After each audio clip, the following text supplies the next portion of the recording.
السلام عليكم ورحمة الله. تحياتي للإخوان جميعا.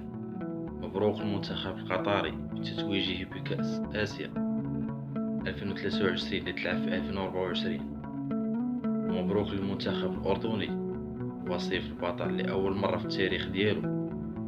ومبروك لحسين عموسة أحسن مدرب في البطولة ديال كأس آسيا. ومبروك لمنتخب كوت ديفوار بطل إفريقيا المرة الثالثة في التاريخ ديالو. فهاد الكاس آسيا شفنا الراية ديال المغرب كترفرف، وشفنا الراية ديال المغرب كترفرف في كوت ديفوار، يعني فرحانين رغم أن المغرب فاز بتشي لقب 1976. والراية ديال المغرب كترفرف في كوت ديفوار.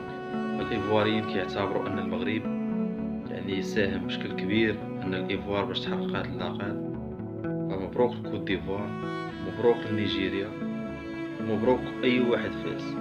وحنا غادي نبقاو نباركو للناس سيدي الله انت هو ديال الخير، ونفوزو في الكاس حنا ونشوفو واش الناس تبارك لينا ولا ما تباركش لينا. مبروك عليكم جميعا، وما نساوش الجامعة الملكية المغربية لكرة القدم.